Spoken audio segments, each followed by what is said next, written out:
Okay, guys, so last time we finished talking, or we talked about epithelium, and in epithelium is glandular tissue and glandular epithelium. I just wanted to make this its own video for clarity. So, glandular epithelium makes up glands. Glands are cells that secrete an aqueous solution called a secretion.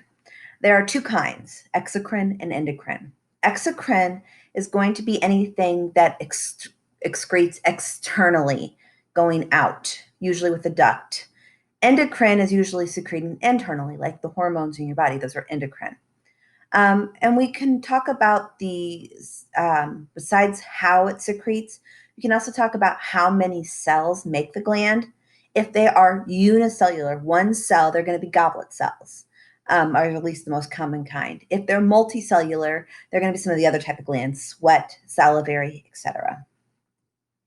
So here is how glands form for multicellular exocrine and endocrine glands.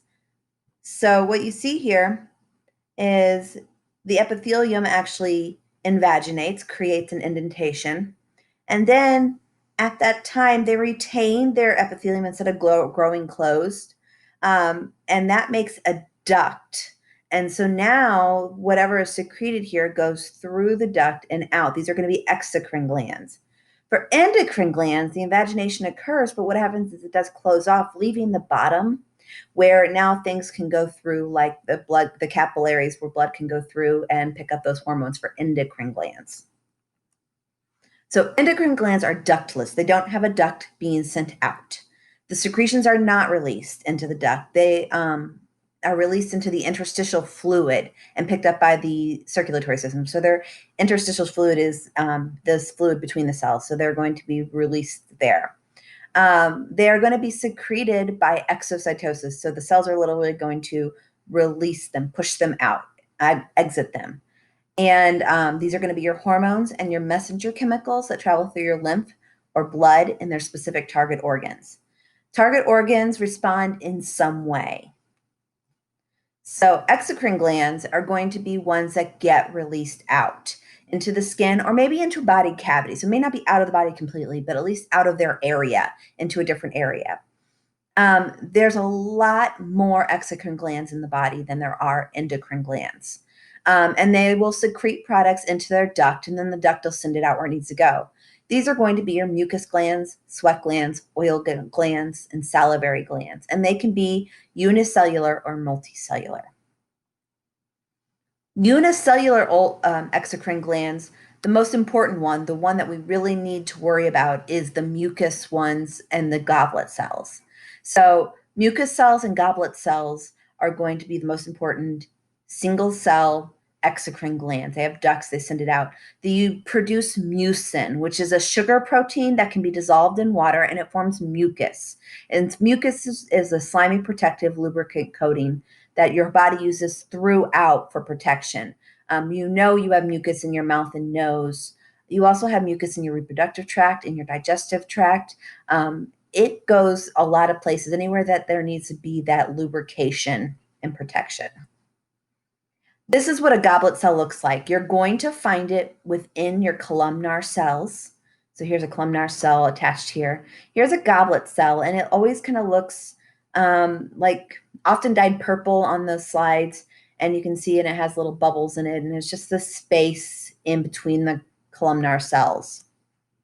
Now, the multicellular exocrine glands are composed of a duct because they're exocrine, and they have more than one cell. They're usually supported by some sort of connective tissue that holds it together. And there's also blood, and it supplies the blood supply and nerve supply to that gland. Because remember, this is epithelium, and epithelium doesn't have its own blood supply. The connective tissue can form a capsule around the gland and also extend into the gland, giving it lobes. So we can talk about the structure of these lobes when we're talking about different multicellular exocrine glands. So the structures can be simple or compound. Simple is going to be unbranched. Compound are branched ducts.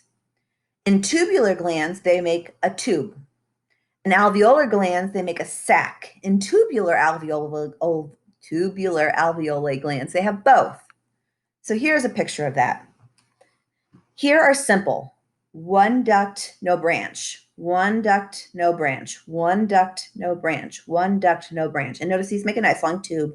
So these are tubular, simple tubular simple tubular.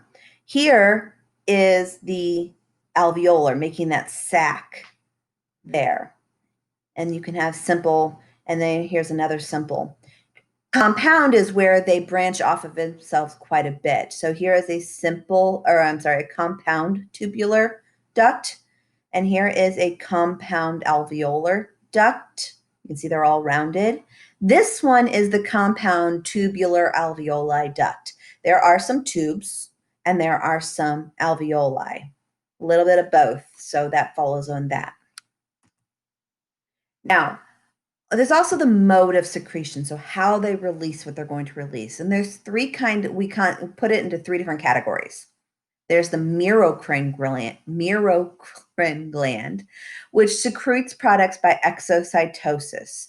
So this is going to be producing really small things, just liquid. The sweat glands, the pancreas glands, like insulin, is going to be releasing these liquids out through exocytosis. Holocrine glands accumulate the product inside and then release it and rupture and release it. These are going to be your sebaceous glands, which are your oil glands. Apocrine secrete the products within, but only the top ruptures. So we don't know that this fully exists in humans. It's something we've seen in other animals. We believe that they might be some of the mammary glands that act in this. So holocrine glands, I kind of remember this as like whole cell, and which is not quite true, but the cell fills up and then erupts. Apocrine is going to be the cell fills up, but then the top explodes. And merocrine is nothing explodes, it just releases the liquid. So we don't do much with the apocrine because we're not sure that they're in the humans. So here is the merocrine, where these liquid is being developed, and then it is being sent out into the gland and out through the duct. Here's a holocrine gland. Each cell is going to rupture, and so your whole cell is being released. Well, the cell fragments from the cell being released out. So it's going to be thicker secretions versus thinner secretions. So that's what we're going to stop with today, is the modes of secretion and the types of glandular epithelium. So these fall under the epithelial tissue. So these are going to be important for how things are released in and out of the body, your sweat, your saliva, your hormones, etc., and your mucus. And we will move on to the next type of tissue in the next video. Have a great day.